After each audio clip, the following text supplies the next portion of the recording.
Welcome to State of Mind, Being Human and Living Well, broadcasting on KSQD Santa Cruz, 90.7 FM, and streaming at ksqd.org. I'm the producer and host, Deborah Sloss, licensed marriage and family therapist. What a crazy and challenging year it's been for all of us. As the pandemic drags on, we thought it would be a good time to take a look at the effects and additional demands it's putting on one of life's already challenging charges: forming, maintaining, and/or ending intimate relationships. Pandemic conditions have necessarily changed how we approach these relationships, requiring us to consider risk right from the get-go, making us immediately enter into direct and open conversations about boundaries, putting trust to the test, and forcing changes in our usual or preferred timetables for relationships.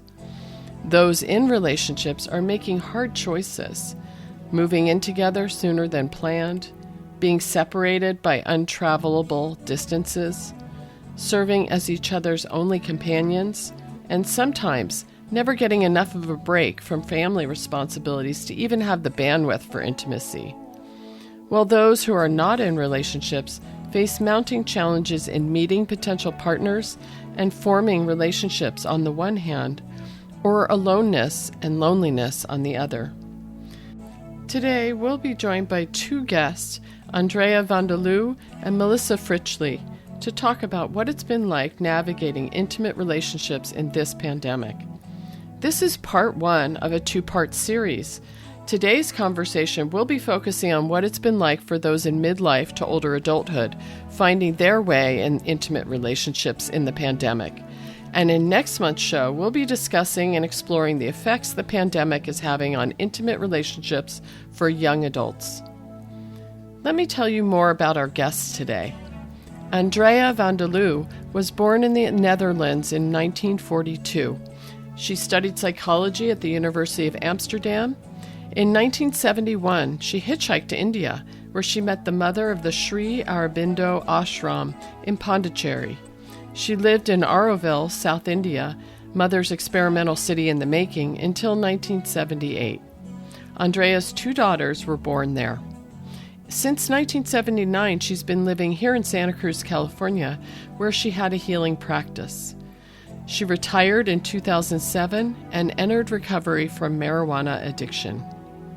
While participating in online readings of Sri Aurobindo's epic poem Savitri, she met Jeffrey, an author and research scientist living in Quebec, Canada. This last May, they became deeply connected with one another and have enjoyed a long-distance relationship via Zoom ever since. Also with us today is Melissa Fritchley, a holistic psychotherapist and educator, writer and workshop leader, a certified mindfulness meditation teacher, and licensed marriage and family therapist since 2010. She has a private practice in Santa Cruz, California, where she works with individuals, couples, and other relationship configurations. Melissa is the author of the Conscious Sexual Self Workbook. She has contributed to multiple online media sites, such as Psyched in San Francisco and Huffington Post.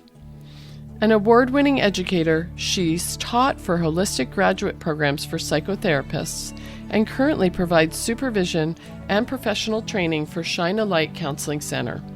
She teaches online and internationally about sex-positive self-awareness, healthy relationships, and body love. We're so excited to have these two guests here with us to talk about the impact the pandemic has had on intimate relationships, especially for older adults. Welcome, Melissa and Andrea. Thank you. Thank you. I'm thinking we'll start with you, Andrea. How about you share some of your story or brief history of past relationships and how you came to be here talking with me today about intimate relationships in the pandemic? Okay, so I need to go back all the way to the beginning of my life because I started when I was 2 years old. It was in World War II and everything fell apart. We had to flee, we lost our home, and after the war, my father was sentenced to death. sorry for such a heavy start, but that was how my life started. He did get to live, and he did get to come home after 10 years. In that meantime, we didn't have safety. We didn't have a home. And when I was 5, my brother and I were put in boarding schools. So I have been in boarding schools for 7 years. I didn't see my father for 10. And so there's an enormous abandonment and feeling disappeared in my early formation.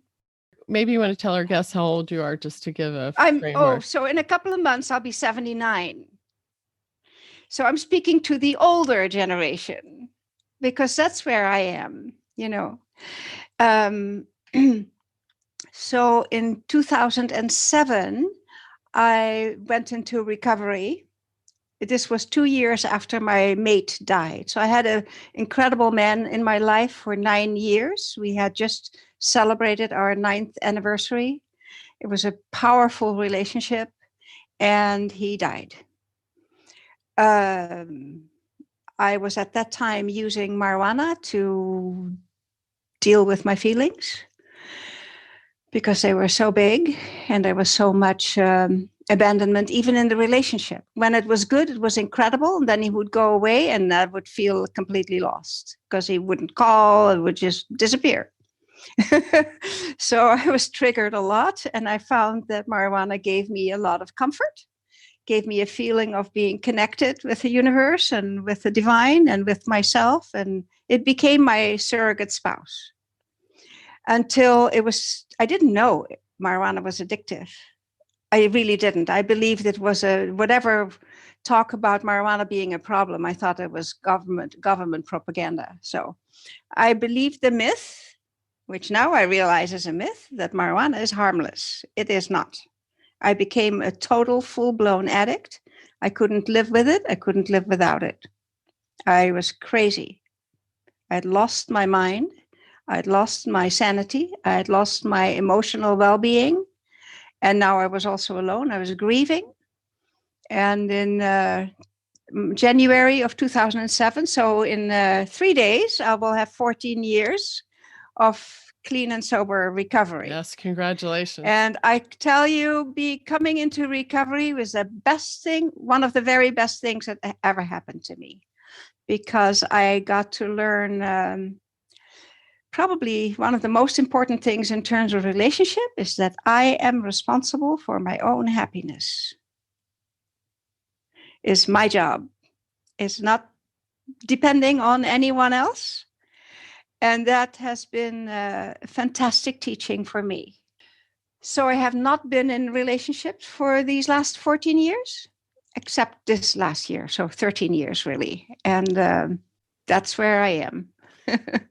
And you're here talking with me today because you are in a new relationship. Do you just want to say a short thing about that? So in a year and a half ago, we started a small group of people that I know who are into Sri Aurobindo and the Mother. We started a reading group on Zoom, reading his epic poem, Savitri. And a man joined us who came from the angle of epic poetry readings. That's how he came into this reading. So he was new to Sri Aurobindo. He was a scientist, a research scientist, no less, and he's also an author, but I found that out later. So we started to read, and what was so striking to me is the way he asked questions, because they were very penetrating questions. He really wanted to understand what we were reading. Well, I've been reading Savitri since 1972. So that was very, I loved that because his questions invoked my inner wisdom to speak to what he was asking, things that I might have never spoken otherwise. You know how that goes.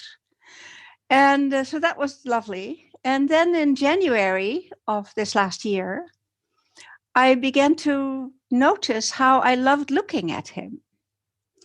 He fills the screen. He is big. He's very wide. So I just see, just like us, I just see the shoulders and the face.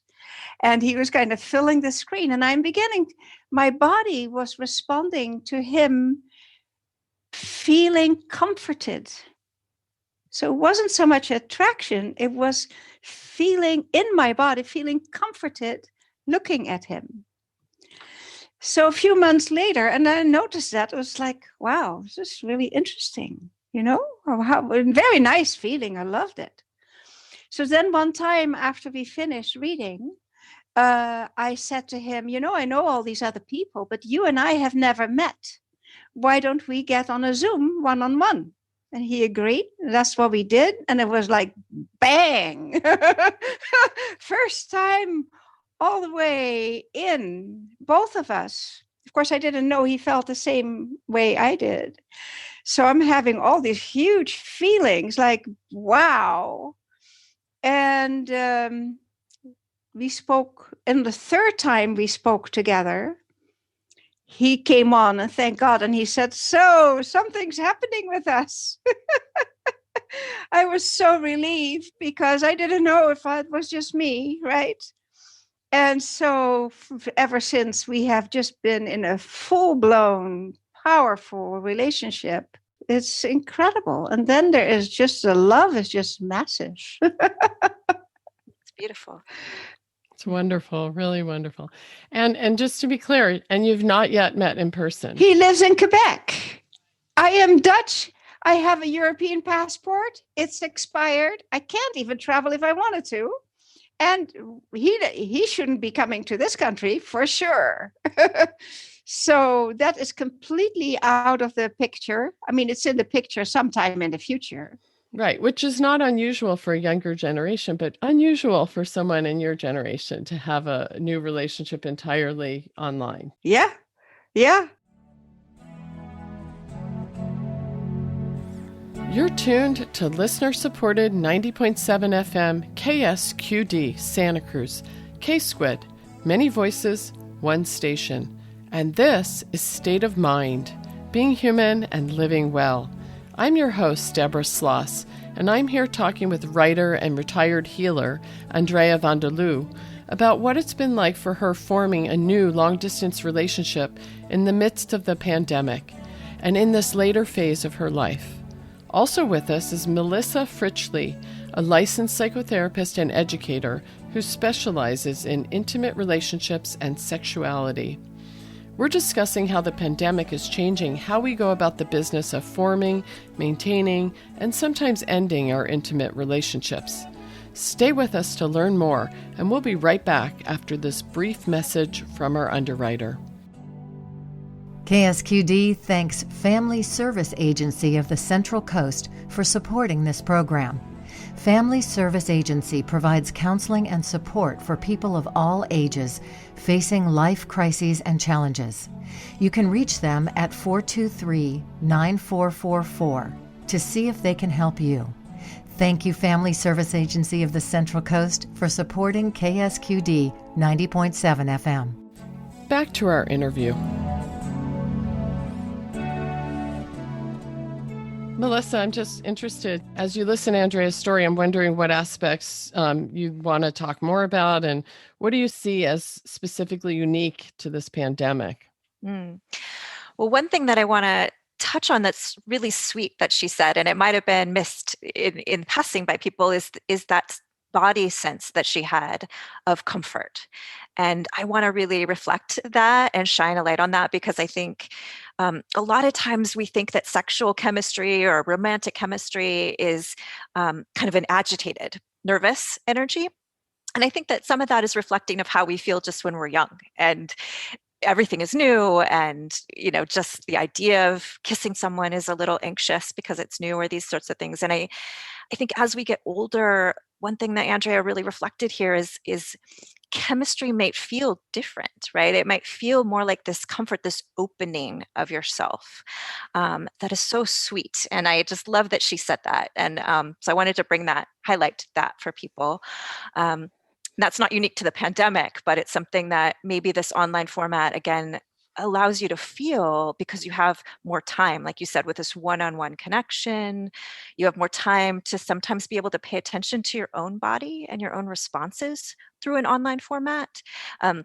As much as we feel like the Zoom or online format disconnects us from our bodies because we're these screens, we're these flat, things, if we pay attention to ourselves, sometimes it's easier to feel into our own experience because we're here with ourselves through a screen.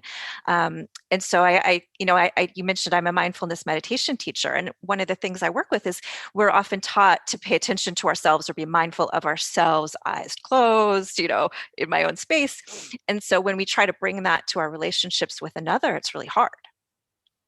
And one thing that the online format might be allowing is that we can actually do that. We can have a little more like sort of space between us to see, like, what am I feeling? What is my body telling me?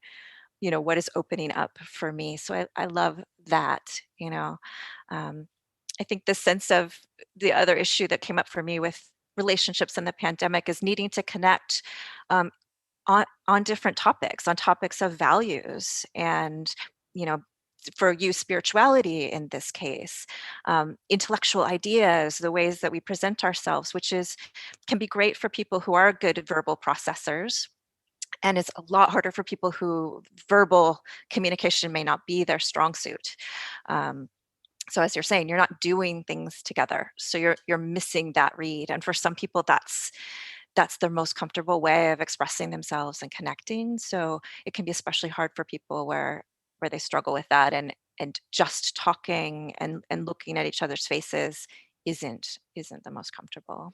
Yeah. Do you have any have you heard stories about how people who that might be less comfortable for them navigate that, like parallel activities, or have you heard any other examples? Yeah, that's something that I definitely recommend for people, is to think of doing parallel things on Zoom. Like, you can put your Zoom screen on and cook dinner at the same time. You can play games. I talk about just going for a walk. Like, you can still go for a hike. Maybe you're going to lose connectivity at some point, or go for a walk in your neighborhood and walk and talk. And for some people, that just allows them to relax into the talking. It gives them that, where sitting and trying to talk is stressful. So I think thinking about these ways that we can be connected, our phones, for better or worse, allow us to be connected doing everything. So I suggest people think creatively about that. How can you feel like you're doing something together? And then the communication just happens in the midst of that. Andrea, you were wanting to say something more. Yeah, Melissa, you mentioned a number of things that we have actually done. So one of the first things we did together, there's a movie that I absolutely love, and that also is connected with World War II. So we watched this film that is called Never Look Away. We watched that together over 3 evenings. And so we had then space to talk with each other about it, and that was really wonderful. So we also read to one another. I am writing my biography, so I read chapters to him. He is a writer. He has read parts of his writing to me, which is also really moving because his writing comes from very deep within him. So that feels really, touches me deeply. I did not have an iPad like I have now. My daughter gave this to me just before Christmas because we wanted to cook Christmas dinner together, which we did. So I got to see him in his kitchen and he with me in my kitchen. And I had gotten a mushroom bourguignon recipe from New York Times, and I sent it to him. So we made the same meal. And then he had set his table for 2, which he showed me, and lit a candle. And then we had dinner together. It was lovely. You've really made good use of technology, during this time. Yeah. So, Melissa, can you tell us more about your work with couples in general and what you're seeing people sort of running up against as they try to navigate relationships, and what's unique specifically about these pandemic conditions? Well, I think I do couples therapy, and I've worked with couples for a long time. And then I work with individuals around sexuality and intimacy in general. So, I mean, I figure, everybody is dealing with how to feel better in relationships and how to feel more connected to the world and to people around them right now, whether I'm seeing them individually or as a couple or otherwise. And I think one of the most unique things is just that the pressure it puts on a particular relationship, as our pods are small, right? And so whether that's somebody you live with or it's somebody that you've connected with or have decided to make that commitment to be podded, as the modern language would be, there's a lot of pressure, right, on the importance of this relationship, because a lot of our previous self-care activities and the ways that we felt fulfilled have gone away. We've maybe lost going to yoga classes. We've maybe lost drinks with friends. We've lost our work relationships in the same way. And so we used to have these people that we could process our day with around a coffee break at work or things like that. And as all that goes away, our primary relationships, be they our parents or our friends or our roommates or a partner, there's so much pressure on it to fulfill all these levels of support. And so what I'm working with people a lot is sort of, how do you release that pressure a little bit, right? And still find these other ways to connect to other people. And then there's positive and negative in what this is bringing up for the relationships, because a lot of people are finding that they are building deeper connections with their partner now, because they are being compelled to share more about themselves. They're witnessing each other's days. Previously you might not have had any insight as to what someone's workday looked like. Now, if you're both working at home, you see it. You're a part of it. You are their coworker. You are their, all of these things. You're their workout buddy potentially. So for some people, that's creating a lot of closeness and deepening a relationship, and they're finding new threads of connection for them. And for others, it's highlighting some of the weaknesses in the relationship, that where there might be a lack of shared interests, or a lack of ability to communicate about emotions as we go. And so a lot of people are really bumping up against those types of difficulties in their relationships right now, in large part because, again, there's enmeshment, trying to avoid that now. We're almost in a forced enmeshment to some degree for people. Do you want to define that for our listeners in case they don't know what that word means? Yeah. Loosely, I would say enmeshment means when you end up relying on each other and believing that your lives and identities are reliant on what the other person does. And so there's a lack of a sense of individuation for the person, which can cause sorts of difficulties where you feel ashamed for what the other person might have done, or you feel a deep need to control or at least influence what the other person is doing.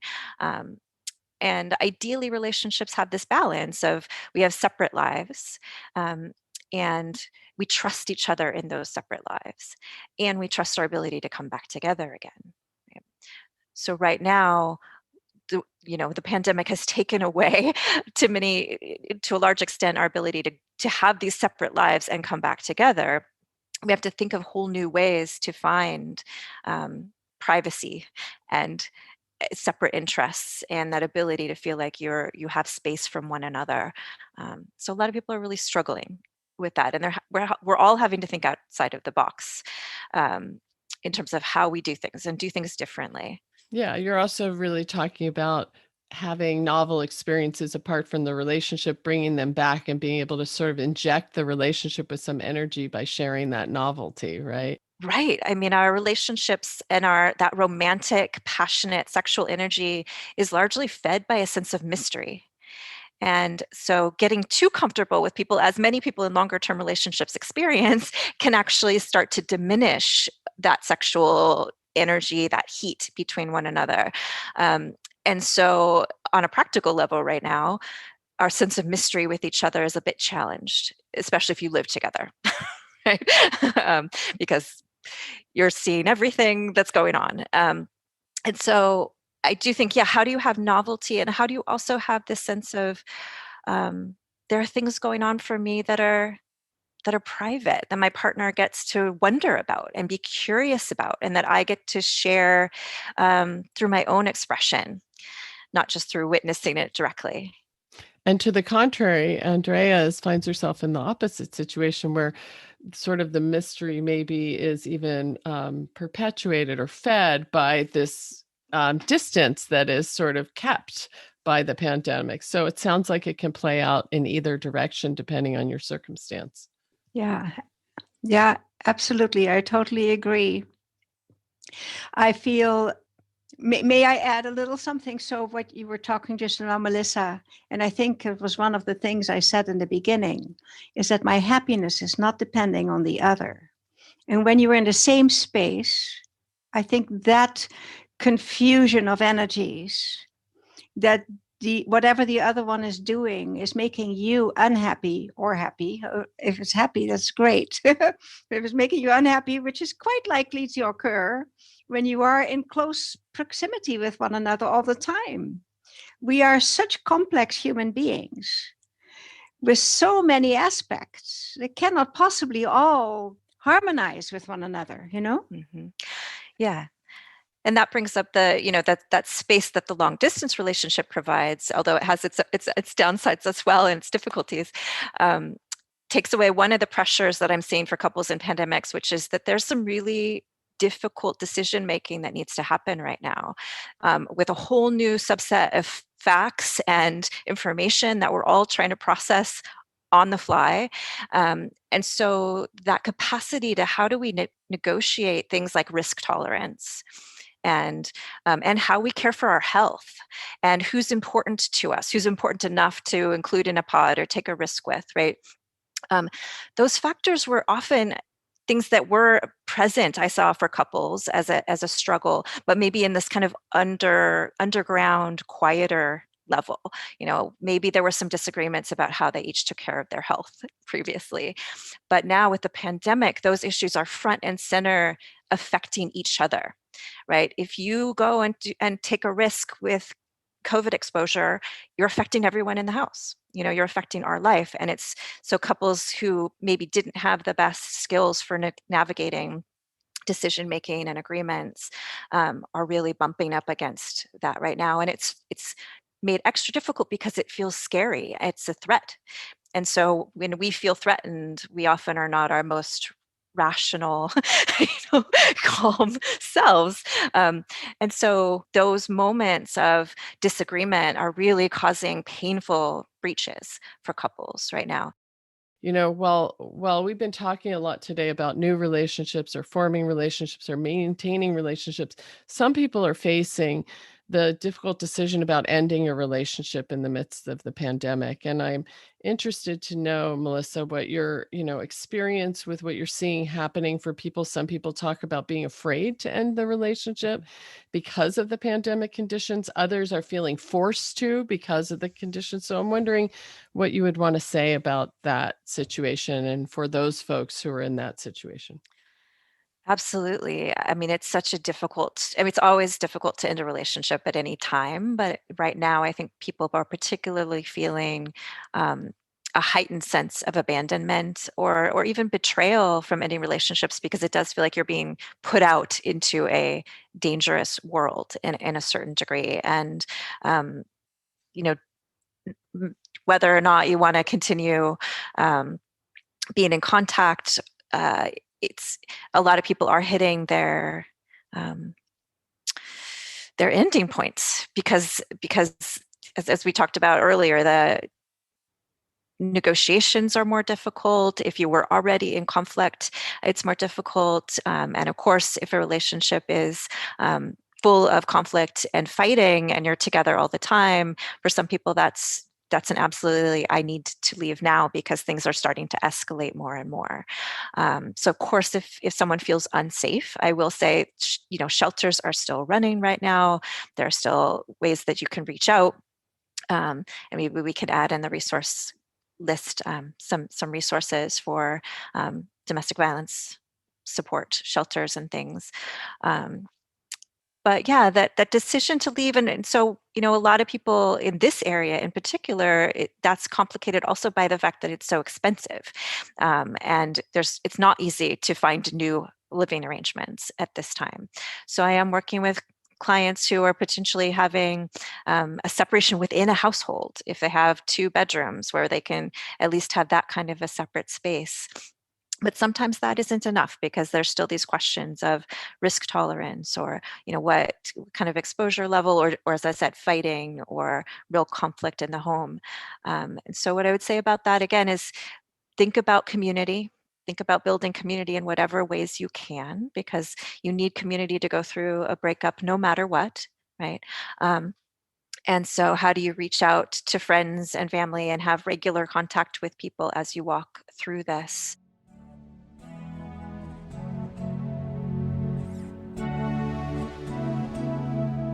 You're tuned to listener-supported 90.7 FM KSQD, K-Squid, many voices, one station. And this is State of Mind, being human and living well. We're also streaming over the web at ksqd.org. You can find the podcasts of all our shows on Apple Podcasts and Google Podcasts, and on the KSQD website. I'm your host, Deborah Sloss, and I'm here talking with licensed psychotherapist and educator Melissa Fritchley, who specializes in intimate relationships and sexuality. We're talking about how the pandemic is changing how we go about the business of forming, maintaining, and sometimes ending our intimate relationships. Also with us is writer and retired healer Andrea van der Loo, who in this later phase of her life has recently met someone and begun a new long-distance relationship in the midst of this pandemic. I want to remind listeners that every State of Mind show has a resource list posted along with it. The resources we talk about today can be found at ksqd.org/state-of-mind/. Now, back to our interview. I do want to come back to you, Andrea, and just ask, what about this new relationship or forming it in the pandemic has been particularly hard for you? We've heard how it's been delightful, but what's been challenging for you, and how are you making that work? I must say that I don't feel very challenged. We can talk about everything. We talk about, missing touching on one another. We do this, we put our hands to our faces as a gesture that now we are touching each other's faces, but it's still his hands on his face, my hands on my face. So we miss that, but because we share that also so intimately, it's fine. Actually, I feel I'm a little worried if we got to see each other, how that would go. So the challenge in terms of COVID that I would like to address too is, I have 2 grandchildren, 2 little boys. I adore them. And my daughter, thank God, lives in Santa Cruz. So I used to see them several times a week, babysit for them. She could go away. I would hang out with the boys.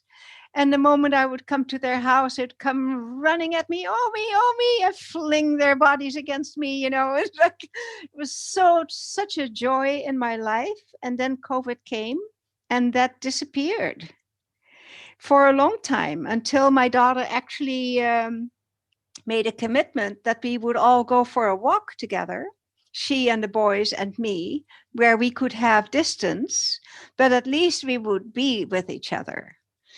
So, however, walking together means basically my daughter and I are talking to one another, and the boys are running around. So I'm still not feeling really personally connected with them, So that was very hard. That I was getting to a place where I'm in my house by myself, and I'm going, oh my God, I haven't felt lonely for a very long time. I love my own space, being on my own. I need my own space. But now it was a little much of my own space. And then this came in, and it kind of, I'm filled with connection. all via Zoom. I'm wondering if, Melissa, you want to talk some about Andrea's very lucky in that this doesn't present tremendous challenges for her in this relationship, but for some people it would. And I'm wondering if you wanted to talk some about what you've seen in the folks that you work with and how that might be impacted by their phase of life, the challenges that they're facing in relationships in the pandemic. Well, I know we're going to talk more in depth about younger people and those new relationships and decisions around getting married or having children or things like that that might happen. I think one of the major differences for people in midlife is do you have children in the house? Right. If you have children in the house, it's a very different set of challenges often for having a relationship around can you have private time for being adults together if childcare has suddenly disappeared? I mean, it's so amazing to me as a couples therapist. I used to often, be pushing for like, you need to find a way to get some childcare so you can have alone time.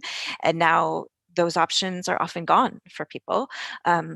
So really having to find, how do you carve out an hour after bedtime when you're already tired but still try to bring your best self to one another? Or how do you hope that online school can distract them enough that you could have a conversation, or even attending therapy, which I'm sure, Deborah, you've experienced. My clients who have children, even just attending therapy is really challenging because you don't necessarily have privacy, depending on the size of your home and what's available to you. I would say that I've met many people from their cars. Yes, right.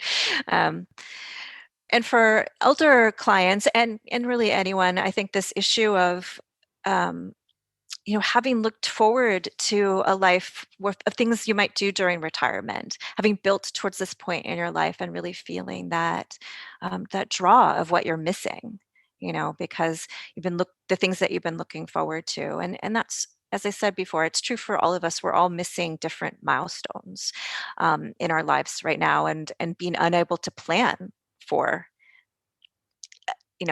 Everyone has their different point where they're like, I think we can plan for spring. I think we can plan for fall. I think we can plan for next year. And they keep shifting. And I think we do need to have some point where we can look forward to it, look forward to something. But the truth is we don't know. And so I think at different phases of life, the things that you're missing vary, right? And how do you let yourself feel like I can have some aspect of it, and some of these things knowing like we're going to have to let go of. For some people, these last few years might be the last few years to travel, and that's suddenly unavailable. It's striking me that, a lot of Andrea's success in this relationship is because she's been able to navigate the use of technology. And that's allowed her to connect with someone, intimately in a lot of different ways.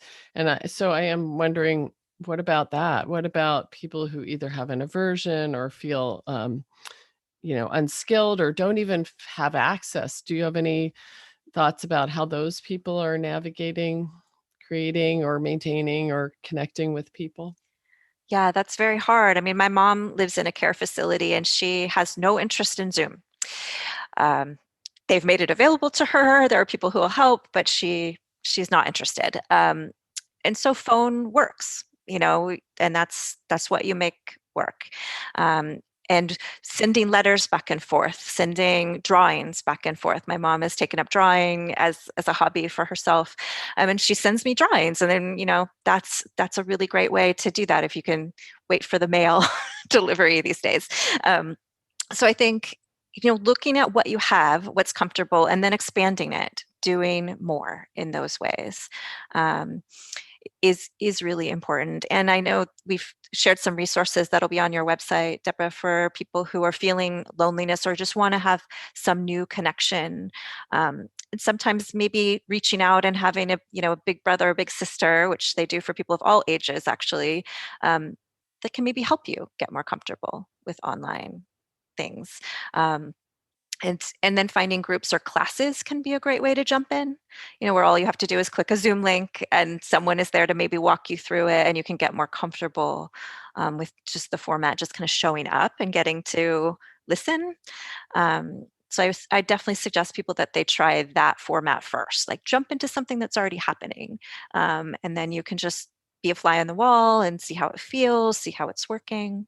Yeah. I do know that about a year and a half ago, we did a show on seniors and loneliness and talked a lot about resources. And there is a facility called, or an organization called Senior Network Services, and they have a good grasp on a lot of the services available. And, I do know that in the past, there have been a lot of classes, in-person classes at libraries and at Loudon Nelson Center, where people can learn to use computers, learn to get online, and now, probably learn to use their phone in ways that they haven't used it before. And I'm imagining a lot of those classes probably are available now online. So if you can just get to the class, you could learn a lot more, or have someone help you get there. But I think Senior Network Services would be a really good resource to find out what's available and where and how. I'll make sure that's on the resource list too. So Andrea, you talked a little bit about intimacy and touch and how you and your partner you and Jeffrey are navigating that. And I just wonder, do you want to talk some about intimacy and sex and, in your relationship where you haven't even gotten to meet in person, how do you assess that? How do you assess the chemistry or the attraction, and how are you navigating that as a couple?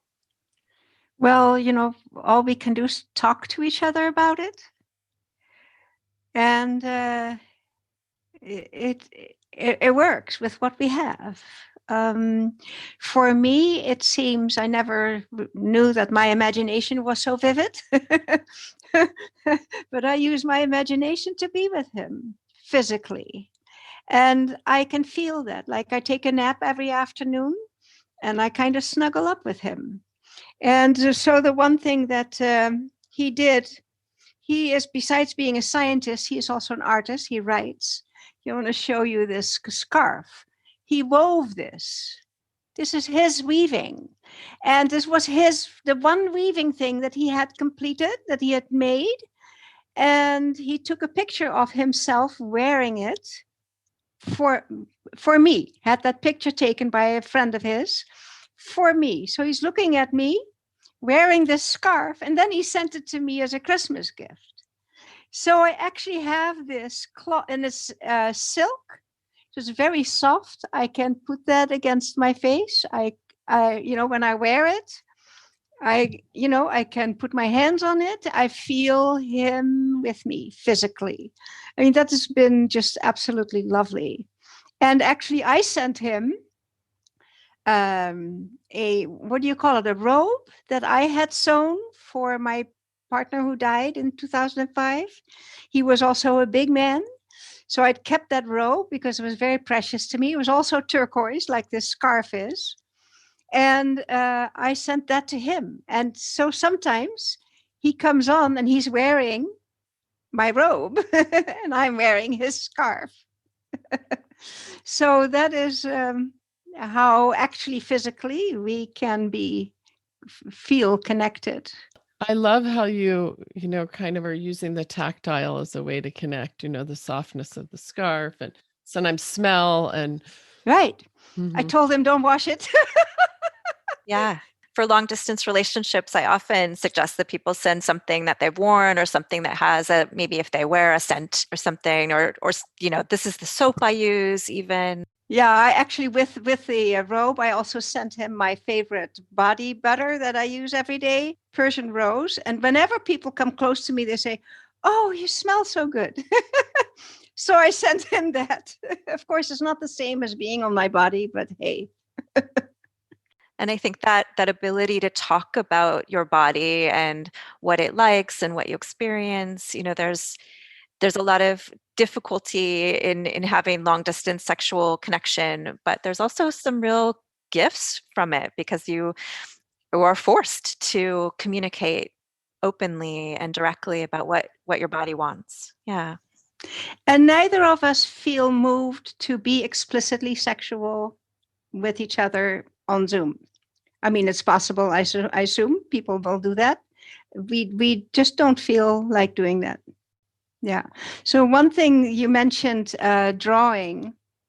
He made a few drawings of me that I had sent to him, and I write poetry. So poetry, besides drawing, is a lovely thing to do. But I would really encourage people, who are alone, to kind of tap into silence and then see if something comes that becomes a poem. It doesn't have to be perfect. Just that would be that's one of the things that is very satisfying to me. And then I get to share them with him too. I actually have printed out a few. I could read you some. Why don't you read us one? Yeah. So Sri Aurobindo had a female partner who was called the Mother. And when the Mother was 93, I was in India and I got to see her in person. So I have a really deep soul connection with this woman who I call her the Mother of Love. And I saw her. I saw you this morning in your body of light, bringing dear Jeffrey to me. Tears of joy, my eyes brimming. She brings us both the gift of love, of human love, flooding the sacred heart we share. Two in one. Beautiful. Just beautiful. Yeah.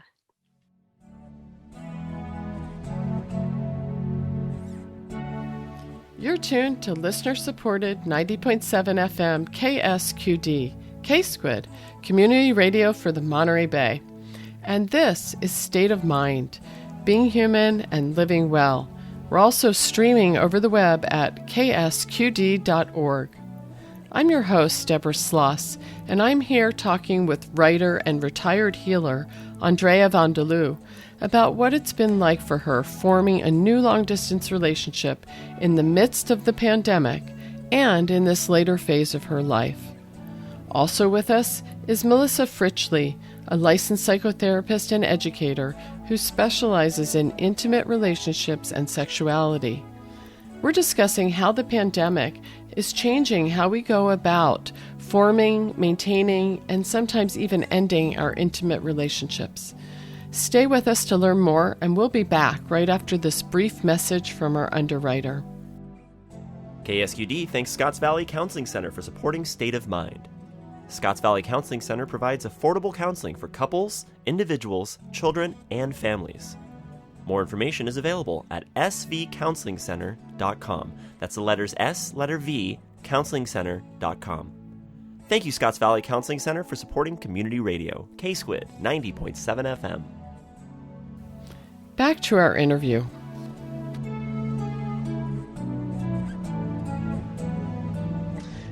I am thinking about, as beautiful as Andrea's story is and heartfelt and uplifting, there are people that are experiencing loneliness and longing for more intimacy and more relationship and finding it really challenging during these times. And I'm wondering, Melissa, is there anything you'd want to share with those folks about possibilities or suggestions?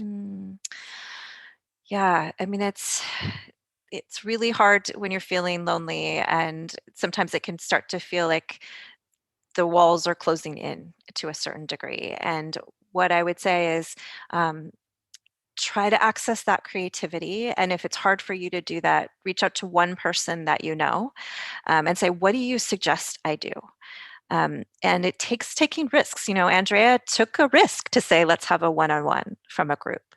And I really suggest that people who are wanting to have more connection with people get used to taking those kind of risks a little more. Chat with somebody if you're on a group. Talk to somebody. There's some trails around here that I go on walks on that I see people regularly, and they'll chat, and we can stand 10 feet apart and chat for a little bit. make those efforts right now, because I think other people will appreciate it. The other thing I talk to people about a lot is non-human connection or more than human connection. I mean, Andrea's story speaks a lot about her spiritual practice and connection.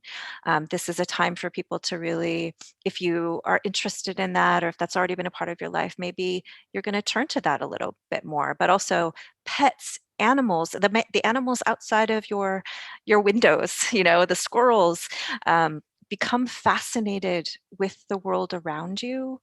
And that can really feed you. It might not be the first place we think of to look for connection, but it can actually be a really deep connection, as well as that sense of just connecting with yourself and your own body as well. Good suggestions. Really good. I'm wondering if you have any advice you want to share with listeners about looking for a new relationship or, um, what it takes to maintain it, like any specific advice you'd give them. Mm. One specific thing I would say that couples in relationships are struggling with, as well as people developing new relationships and meeting new people, is make a point to talk about something besides the pandemic and politics. Really, really make a point, because it's so, I mean, obviously what's happening in our external world right now is so compelling, and it's on our minds and it's on our screens. That we want to talk about it, and I think we need to a certain degree to process and vent and all of those things. But it's really important to, one, talk to your partner or the person that you're connecting with about their tolerance level for this. How stressful is it for them? Because some people can talk about the news all day long and it invigorates them and they like that feeling, and other people it burns them out quickly. It brings up anxiety and fear. And so talk to the person that you're talking to about, like, what is your tolerance level, and make sure that you're making time to talk about other things, which might include your past. Connect that person to the rest of their life outside of the pandemic, which, as we already touched on, talk about the people that they care about in their life, whether they can see them now or not.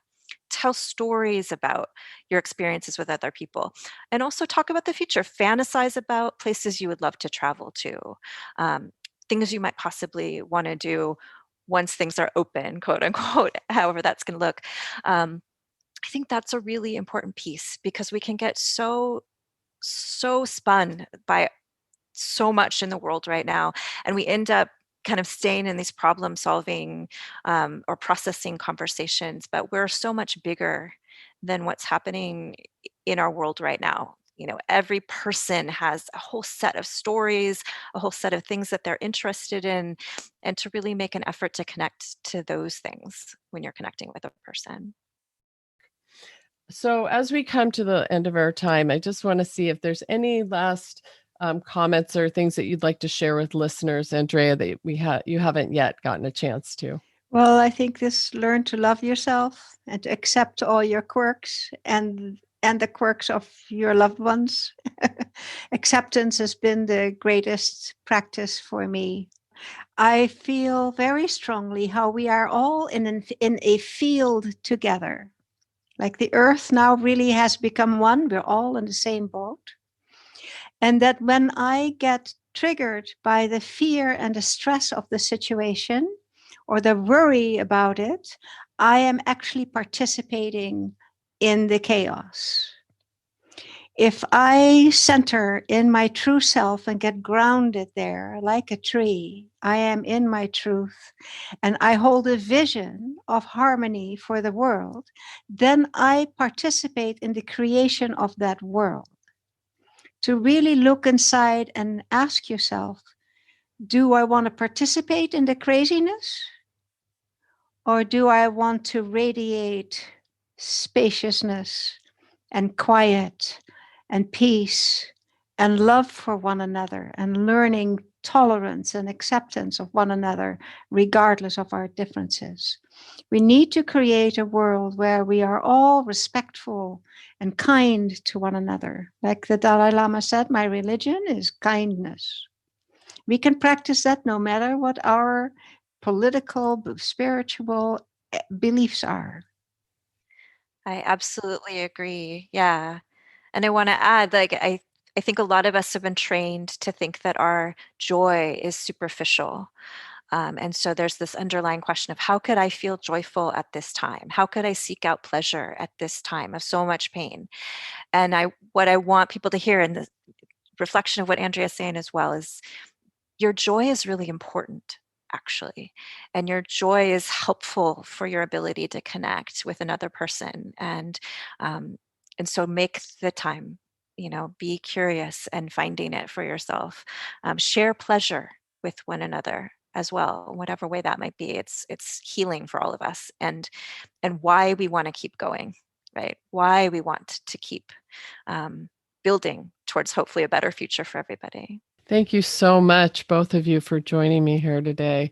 I want to thank you on behalf of our listeners, because you both have just shared so much beautiful, heartfelt wisdom. Thank you. Thank you, Deborah. And thank you, Melissa.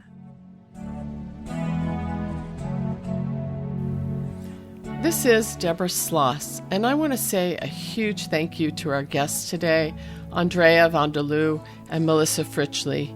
And thanks to you for joining us here on State of Mind, Being Human and Living Well. To hear more conversations about mental health and wellness, join us on the first Sunday of every month from 6 to 7 p.m. right here at K-Squid, 90.7 FM. Special thanks to Jeannie Baldzikowski for audio production, and to Jennifer Young, who assists with research and outreach. And thanks to acoustic guitarist Adrian Legg for composing, performing, and donating the use of our theme music. You can find all the podcast episodes of this show on our ksqd.org website by typing State of Mind in the search bar, or subscribe and get them delivered directly to your listening device on either Apple or Google Podcasts. Or you can listen through your home smart speaker by saying, "Play State of Mind with Deborah Sloss" on TuneIn. Our In Your Voice segments give you a chance to share a piece of your story in your own voice. You can comment on a previous show, ask a question for an upcoming show, or share an experience or a resource. This is how it works. You just give us a call at 831-824-4324 and leave a 1 to 3 minute message with your first name and your comments or questions. Alternatively, you can record a short audio file on your phone and email that in to deborah.stateofmind@ksqd.org. Some upcoming show topics are intimate relationships in the pandemic with a focus on young adults, and the mental health of first responders. Give us a call or send us your audio file, and your voice may just become part of one of our future shows. This is listener-supported community radio, so that means we want and we need to hear from you. If you like this or any previous State of Mind episode, please help the shows get found and heard by more listeners by leaving us a rating and a review on Apple and Google Podcasts. It really does help. This is KSQD Santa Cruz. Just remember, 90.7 FM, K-Squid, your ink spot on the dial. Stay with us.